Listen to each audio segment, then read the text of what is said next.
प्यारे विद्यार्थियों, आज के व्याख्यान का विषय है कलगी बाजरे की कविता। कवि अज्ञे द्वारा रचित कलगी बाजरे की कविता सन 1949 ईस्वी में प्रकाशित उनके कविता संग्रह हरी घास पर क्षण भर से संकलित है। नवीन उपमानों का प्रयोग इस कविता की विषय वस्तु की प्रमुख विशेषता है। पुराने अतिवादी उपमानों को कवि अज्ञे साहित्य के लिए हितकारी नहीं समझते हैं।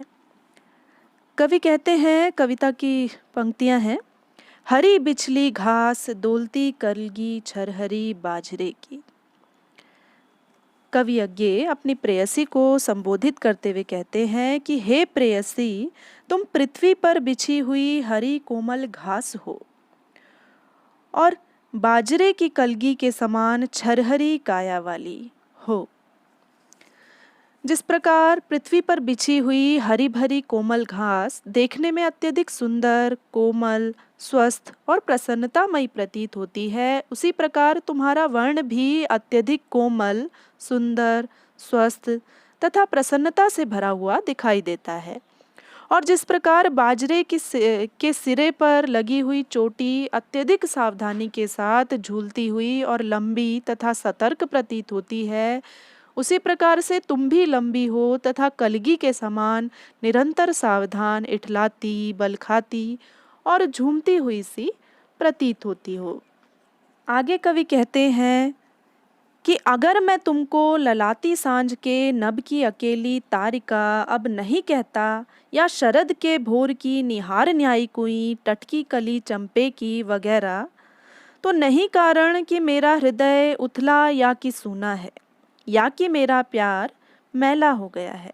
ललाती अर्थात लालिमा युक्त, शरद ऋतु यानी कि शीत ऋतु, निहार अर्थात कोहरा, कुई अर्थात कुमुदिनी, और एक शब्द है यहाँ पर टटकी। टटकी का अर्थ है सद्य प्रस्फुटित, यानी जो अभी अभी खिली हो। कवि अपनी प्रेयसी को संबोधित करते हुए कहते हैं कि यदि मैं तुमको अन्य लोगों की तरह लालिमा से भरी हुई संध्या के आकाश की नई नवेली तारिका अथवा शरद ऋतु में प्रातः काल में ओस में नहाई हुई कुमुदनी अथवा चंपा की अभी अभी खिली हुई कली नहीं कहता, तो इसका अर्थ यह नहीं कि मेरा प्रेम तुम्हारे प्रति मलिन या शून्य हो गया है। अगली पंक्तियां हैं, बल्कि केवल यही कि ये उपमान मैले हो गए हैं। देवता इन प्रतीकों के कर गए हैं कूच, कभी वासन अधिक घिसने से मुलम्मा छूट जाता है। इसलिए हे प्रेयसी, मैंने तुम्हें नए उपमानों तथा प्रतीकों से संबोधित किया है, क्योंकि अब परंपरागत उपमानों में पहले के समान भावों को अभिव्यक्त करने की क्षमता अब नहीं रही, तथा बदलते हुए समय को देखकर इन प्राचीन अर्थहीन उपमानों के देवता भी अपना स्थान छोड़कर अन्यत्र चले गए हैं, अर्थात काव्य मंदिर से दूर चले गए हैं। आज इन उपमानों की स्थिति ठीक उसी प्रकार से है जिस प्रकार बर्तन को लगातार घिसने पर वह अपनी चमक खोकर कांतिहीन हो जाते हैं। आज प्राचीन उपमान भी अत्यधिक प्रयुक्त होने के कारण अपना निहित अर्थ खोकर व्यर्थ हो गए हैं। अगली पंक्तियां हैं, मगर क्या तुम नहीं पहचान पाओगी तुम्हारे रूप के तुम हो निकट हो।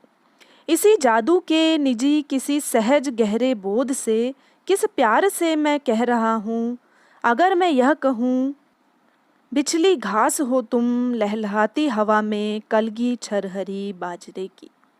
आगे कवि अज्ञे कहते हैं कि हे मेरी प्रेयसी, क्या तुम इन नवीन संबोधनों के द्वारा यह समझ पाओगी कि मैंने इनका प्रयोग क्यों किया है। वस्तुतः पुराने प्रतीक तुम्हारे रूप, तुम्हारे व्यक्तित्व, तुम्हारे आकर्षण, तुम्हारी मानवीय सहजता, तुम्हारे आत्मबोध को व्यक्त करने में नितांत अक्षम और असमर्थ हो गए हैं।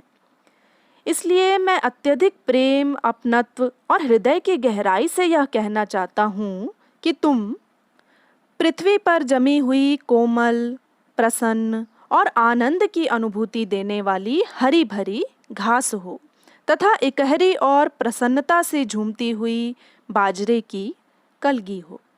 अगली पंक्तियां हैं, आज हम शहरातियों को पालतू मालंच पर संकरी जूही के फूल से सृष्टि के विस्तार का, ऐश्वर्य का, औदार्य का कहीं सच्चा, कहीं प्यारा एक प्रतीक बिछली घास है, या शरद की सांझ के सूने गगन की पेटिका पर दौलती कलगी अकेली बाजरे की।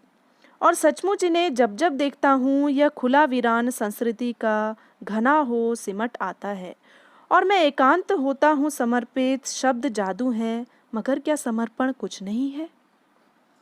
आगे कवि आगे कहते हैं कि आज के संघर्षमय अति व्यस्त जीवन को जूही के फूल द्वारा अभिव्यक्त नहीं किया जा सकता है, क्योंकि सृष्टि के असीमित विस्तारमय विराट वैभव और उसकी उदारता के लिए जूही के फूल का प्रतीक उचित नहीं दिखाई देता है। इसके लिए तो बिछली घास अथवा शरद ऋतु की संध्या के शांत आकाश के नीचे बाजरे की डोलती अकेली कलगी सर्वथा उपयुक्त प्रतीक है। कवि जब कभी अपनी तुलनात्मक दृष्टि से बिछली घास और बाजरे की कलगी को देखता है तो उसे यह उजड़ा हुआ संपूर्ण संसार इन नवीन प्रतीकों में सिमटा हुआ सा लगता है। और जब कभी वह निर्जन स्थान पर एकांत भाव से बैठता है तब वह अपने आप को इन नवीन प्रतीकों के समक्ष समर्पित सा अनुभव करता है। सत्य तो यह है कि उसका यह समर्पण शाब्दिक जादू से कहीं अधिक महत्वपूर्ण है।